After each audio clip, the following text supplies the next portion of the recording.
Бүгүн 5 май Конституция күнү.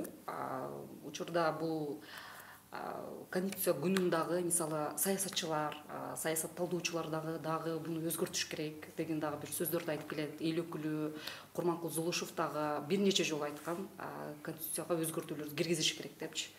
Анан негизи бизге бул ылайык келеби, өзгөртсө кандай кылып өзгөртүш керек? Биз дагы даярбызбы буга? Мен эчен жылдардан бери айтып келем, кеп конституцияда эмес.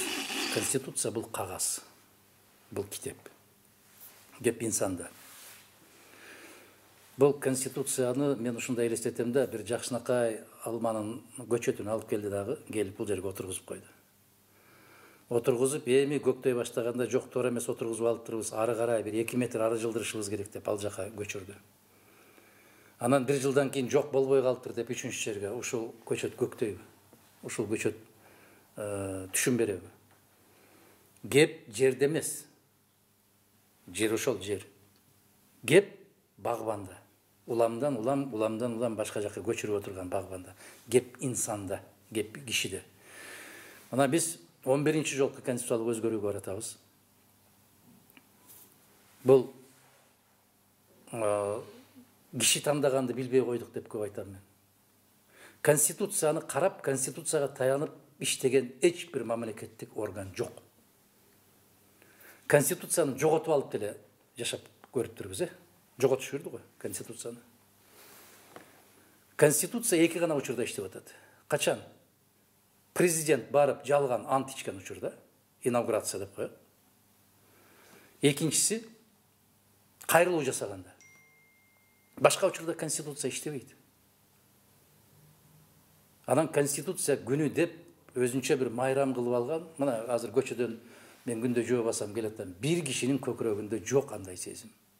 Жалган сезим, жалган майрам, жалган кандайдыр бир баалуулуктар менен жашап келатабыз. Дагы бир жолу баса белгилеп айтам. Кеп конституцияда эмес, кеп инсанда, кеп кишиде. Конституцияны мындай коюп, эгер адам өз ыйманына жараша, өз ушундай бир адамгерчилигине жараша иштей турган болсо, ал мамлекет дүркүрөп өсөт. Конституциясы жок өлкөлөр деле өсүп атат. Эми дагы бир жолу өзгөртөбүз дегени бүгүнкү муну оор кырдаалда бул маселени көтөрүп чыгыш абдан туура эмес. Мен өткөндө эле айткам.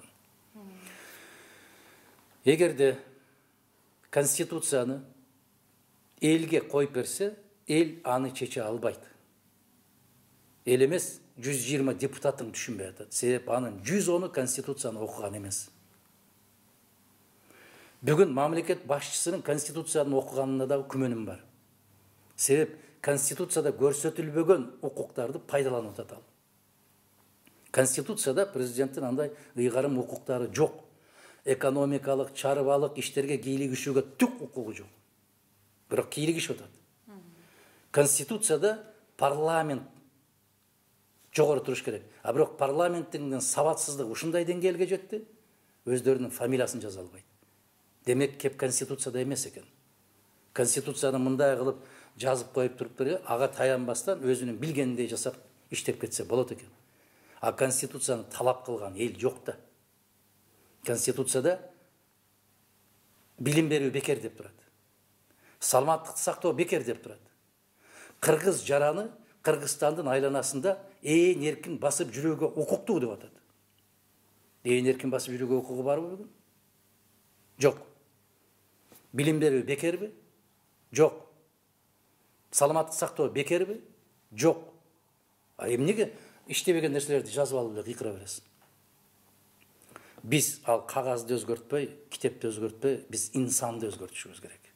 Инсандын ички дүйнөсүн өзгөртүшүбүз керек. Бүгүнкү түзүлгөн кырдаалдагы негизги маселе эчен жолу кайра кайталадым. Шаршем болуп деле калдым бул конституция боюнча айтып. 2010-жылы кабыл алып атканда айттым эле, бул конституция Кыргызстанды туңгуюкка алып барат. Алып келди. 2016-жылы ар кадамда бомба катылыптыр, мина жарылып кетет деп коркутуп олтуруп, башка конституция кабыл алды. Мен 16-жылы конституцияда айттым, бул мамлекетти жок кылат. Конституция. Мына мамлекет бүгүнкү күндө кагаз жүзүндө гана бар. Ошондуктан бүтүндөй кыргыз журтчулугуна, коомчулукка кайрыларым ушул. Конституцияны ордуна коюп туруп, биринчи ички дүйнөбүздү тазалайлы, мамлекеттүүлүгүбүздү түптөп алалы, андан кийин карап көрөлү. Биринчи бүгүнкү замандын талабы мамлекетти сактап калуу. Ушун мындан өткөн маселе жок. Болгондо дагы мына өздөрүн өздөрү үркүтүп, бирөөлөргө кошо даргып алып, тажылуу вирус деп, өздөрү түк түшүнбөйт, тажылуу вирус эмне экенин. Негизи бизде парламенттик башкаруу мындай өкүм сүрүп атабы же президенттик башкаруубу? Кайсынысы көбүрөөк үстөмдүк кылып атат? Бизде күч башкаруу, акча башкаруу. Бизде парламенттик башкаруу да жок, президенттик башкаруу да жок. Караңгылык, сабатсыздык, акча башкаруу, ушул түркөйлүк башкаруу. Башка эч кандай түрү жок. Биздин Кыргызстандагы бүгүнкү жагдай бир да бир мамлекетте андай кайталанбайт. Себеп конституциянын талабы бир, а жашоонун башка. Чытасызбы? Мен жана айттым, мен конституцияга таянып жашай турган болсо, президенттин кылдай ыйгарым укугу жок. Өлкөнүн экономикалык, чарбалык жана башка иштерге кийлигишүүсүнө эч кандай укугу жок. Бирок сабатсыз, эмне үчүн жанагы акчаларды таратып, сабатсыз жогорку кеңешти алып келгенге аракет кылат ар кайсы президент? Сабатсыз, канчалык сабатсыз болсо, ал ошончолук бийлиги өктөм жүрөт. Эгер ал жерге мекен сүйүү сезими күчтүү, сабаттуу инсандар, азаматтар, жигиттер, кыздар келип калган болсо, айтат: кечиресиз, сиз мону туура эмес жасап атасыз деп. Мына ошолорго таяныш керек. Эгерде ушул туура эмес жасап атасыз деп айтала турган жогорку кеңеш болгондо, Атамбаев бүгүн камалбайт эле. Эгерде сиз туура эмес айтып атасыз, туура эмес кадамдарды таштап атасыз, токтотуңуз, конституция сизге мындай укук берген эмес деп айтып турчу жогорку кеңеши болгондо, Бакиев дагы бул күндү көрмөк эмес. Түшүнүп атасыңарбы?